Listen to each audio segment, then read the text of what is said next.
This is GreenBean and welcome to another late night vlog. Here I am in my brand new studio. I'm no longer 5-10 feet away from my wife and kids in an RV. I'm no longer sharing a house. I'm 100 and something feet away in a separate building. Yet I'm still whispering.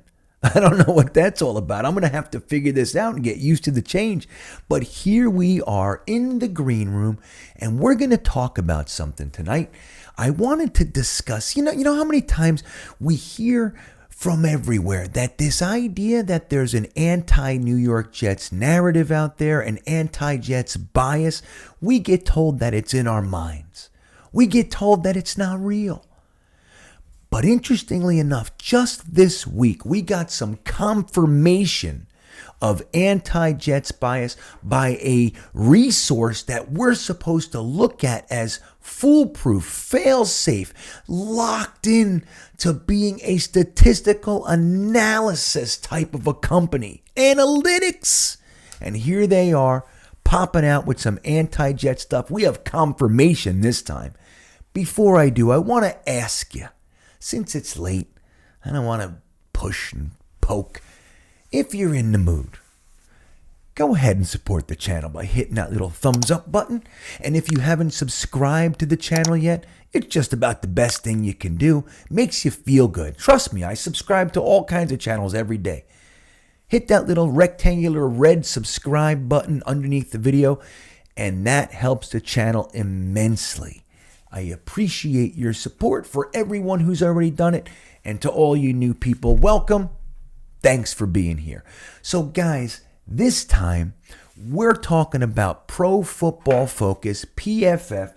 We hear all the time, is PFF great as this? Yeah, but is PFF great as that? We hear it all the time. Some guys will even have arguments and say that somebody is great or sucks based on PFF. We do it all the time. Now, a lot of us say, hey, look, PFF is fine and dandy, but they're a tool. Some people believe in it wholeheartedly, and that's the basis for most of their opinions. It happens. It's out there. But just this week, we watched in Green Bay on the frozen tundra of Lambeau Field, we watched one of our young New York Jets have potentially the greatest game of all time, it seems like, at least in a long time. The greatest game of long time, maybe? Quinnen Williams went out there and absolutely dominated the entire game. Let's just talk real quick. Let's have a little recap of what Quinnen Williams did. Let's start with 5 tackles. That doesn't sound too great, but from the interior defensive tackle position, pretty damn good. But I'll add to that, 4 of those tackles were solo. 2 of those were tackles for a loss. He also had 2 sacks, 3 quarterback hits, and led the league for interior defensive linemen with 7 pressures. But that's not it. He also had a forced fumble and blocked a friggin' field goal. Hello? He blocked a field goal, man. So he leads the league that week in run stops with 4. He leads the league with pressures with 7. 2 sacks, blocking field goals, forced fumbles, tackles for a loss, and PFF comes out and gives him a 64.5 grade. 64.5, which insinuates that Quinnen Williams is average. He had a meh day. He wasn't terrible, he wasn't great, he was all right. So Jets fans lose it. Now this is the greatest thing. Jets Twitter, we know, is also the group of folks who, whenever there's a Jet up for Rookie of the Week, we're undefeated. If there's somebody up there, we're getting them in. That's how Jets Twitter is. We vote 10,000 times each and the whole thing. But we also have the ability to swarm when something is not smelling right. Something smells fishy. Jets fans were all over PFF. You have to be kidding me. No way. Unacceptable. This can't be real. So what does PFF do? They take another look. Say, oh, you know what? Maybe he's a 75.2. Yeah, 75. So he had a good day, a decent day. Okay, we're sorry. We looked at it a couple different angles. We had another thing over here. We didn't see this thing. That's what they did. 75.2. So he has a good day. Jets fans say, no way. Did we mention the forced fumble, the blocked field goal, the 2 sacks, the 4 run stops, the 4 solo tackles, the 7 pressures, the 3 quarterback hit? Did we mention any of that stuff? Okay, all right. So that was Tuesday. This is the 75. So then they come back around and they say, oh, you know what? 81.4. This is Wednesday, 81.4. Oh, good. Thank you. Thank you very much. Me, personally, I still think that's a little low, but that's where they go. Now, they say that they just they had some crossed wires. They miscommunications. That's what they're saying, which is complete horseshit. They put this out there, 65 or 64.5 grade, without even looking at it. That's what they did. Now, how do we know that? Well, because senior analyst Ryan Smith, who just so happens to be a Dolphins analyst. Oh my God. Maybe Ryan's not so happy with the way the New York Jets smacked his little team around a couple of weeks ago. He goes out on Twitter and he decides to defend the initial grade. Okay, so he goes out there. Now take a look at this. There's a little tweet thread. He says this, malarkey. Half his pressures were cleanup. No, they weren't, bud. They were dominating guards on their heels type of pressures. So Mike Berg, who I don't know you, Mike, but hello. Mike Berg says, did you even watch the game? Speeds R Us chimes in and says, hello, Speeds R Us. I don't know you either, but thank you for doing this.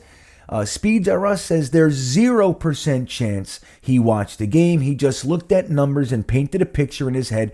Quinnen's grade for the game at first was 65, then it was 75, now it's supposedly 80 plus. Anyone who watched the game knew Quinnen balled. So what does Ryan Smith do? With incredible pressure that just would not stop. We just don't go away. The 75 didn't slow us down. The 81 doesn't slow us because it's not right. For a Dolphins senior analyst coming out here saying, he sucks.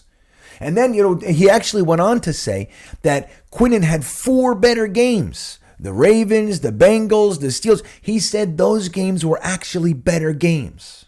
When you look at it through the analytical lens, actually he was a much better player in the week 1 against the Ravens. Yeah, did he block a field goal? Did he get 2 sacks? What happened? What are we talking about? So Ryan Smith, after the Jets beehive just wouldn't leave him alone, comes out and tweets, I didn't watch or review the game.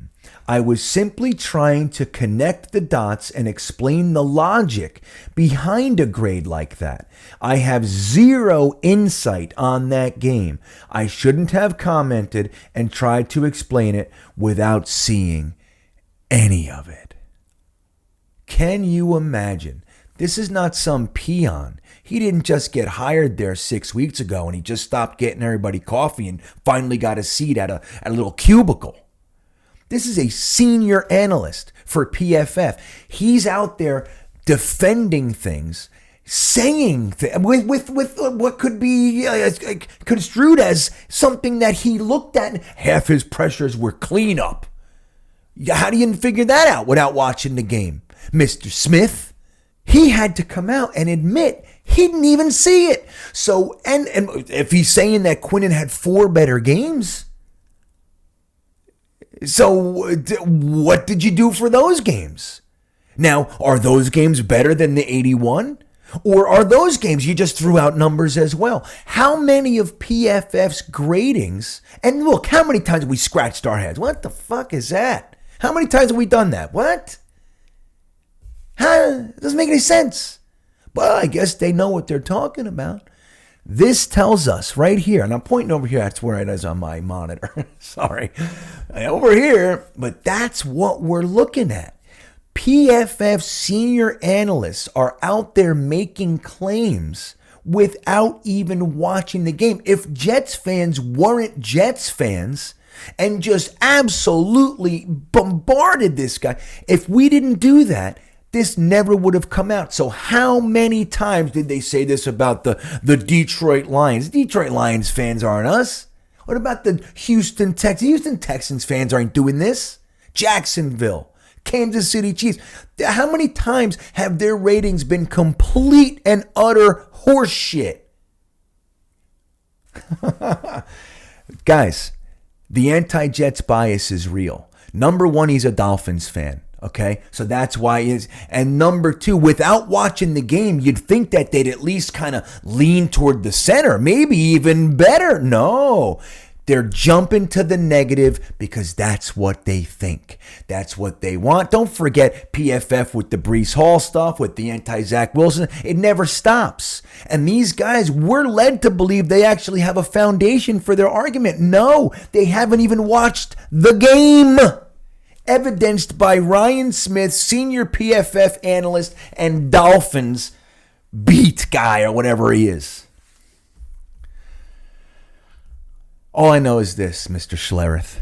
This is our week to come into your house and kick your damn teeth in too. We don't forget. We remember, punk. We remember. That's right. We remember. Wearing a football helmet in your kitchen like you're 5. Have a great night, everybody, and go Jets.